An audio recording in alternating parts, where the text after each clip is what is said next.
Baik Pak, di sini saya Muhammad Alfian, notar 2101236, eh, akan melanjutkan eh, mengenai driving behavior.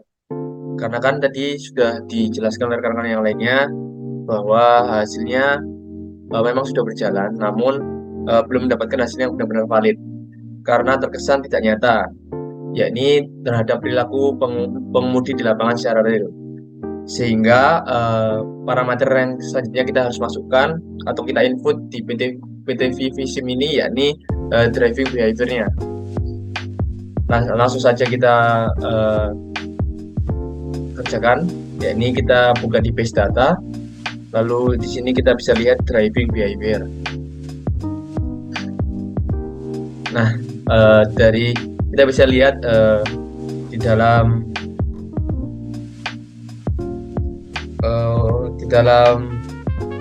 base data tadi, setelah kita pilih driving behavior, akan muncul kotak dialog seperti ini.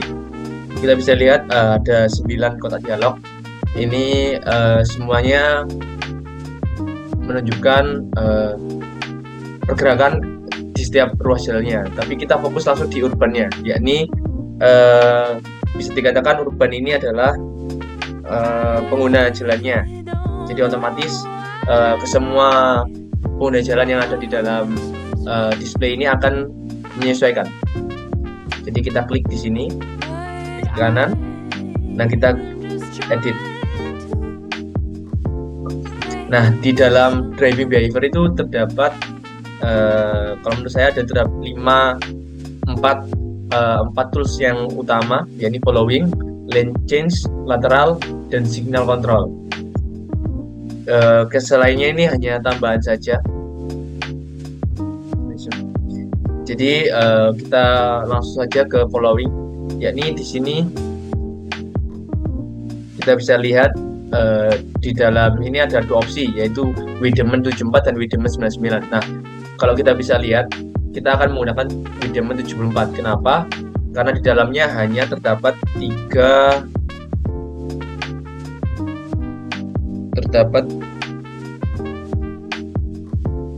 option saja, kecuali kalau Wideman 99 ini banyak yang harus perlu diatur. Kenapa? Apa yang bisa membedakan Wideman 99 dan Wideman 74 adalah kita menggunakan Wideman 799 ketika jalan yang kita displaykan atau kita kerjakan di sini yakni jalan nasional, karena banyak aturan-aturan yang lainnya. Sedangkan Wideman 74 ini khusus untuk jalan perkotaan.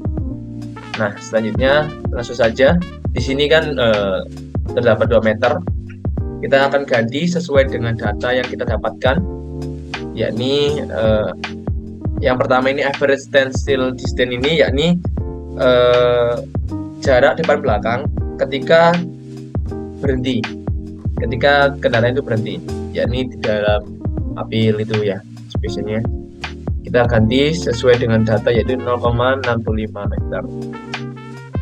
Lalu kemudian type part of safety distance ini, yakni jarak depan belakang ketika berjalan. Ini saya gunakan juga 0,65 meter. Lalu multiple part of safety distance ini merupakan jarak ketika longgar atau ketika lalu lintas terasa longgar itu. Jadi otomatis jarak antar kendaraan ini nanti teratur. Di sini saya menggunakan 1 meter. Belum selesai, sebentar. Setelah car followingnya kita ganti, kita lanjut ke lane change. Nah, sedangkan lane change ini adalah kita ganti di free lane selection-nya. Free lane selection. Lalu kemudian di waiting time before diffusion ini kita ganti menjadi 600. Maksudnya apa? Ketika mobil itu berhenti kalau kita 60 selama 1 menit saja, nanti mobilnya akan hilang, tidak terbaca di VSIM. Jadi kita naikkan 600 menjadi 1 menit, menjadi 10 menit.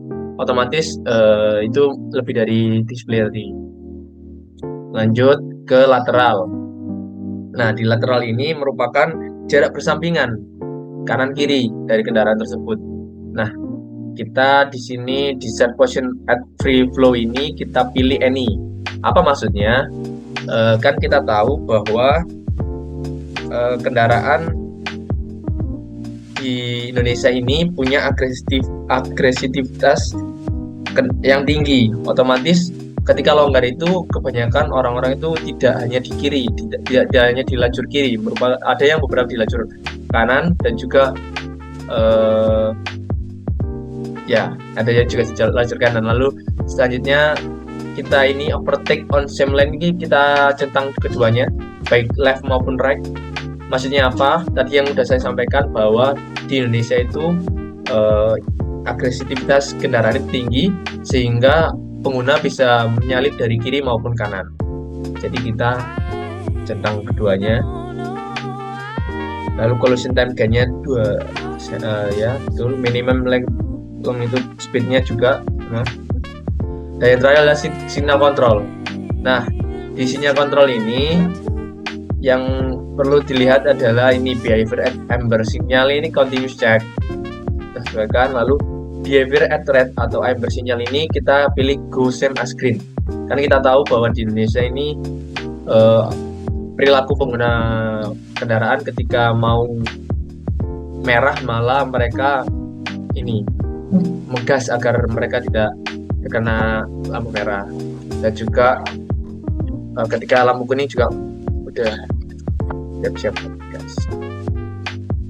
Oke, setelah semuanya sudah diatur, kita klik OK. Nah, mari kita display card. Nah, ini kita sudah terlihat bahwa kendaraan tidak seperti yang di awal tadi. Mereka menggunakan lajur kiri semua. Di sini kita sudah melihat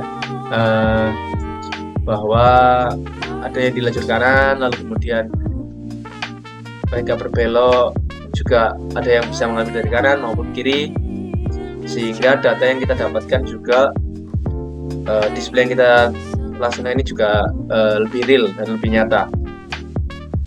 Jadi itu dari saya. Selanjutnya akan dilanjutkan dengan rekan saya.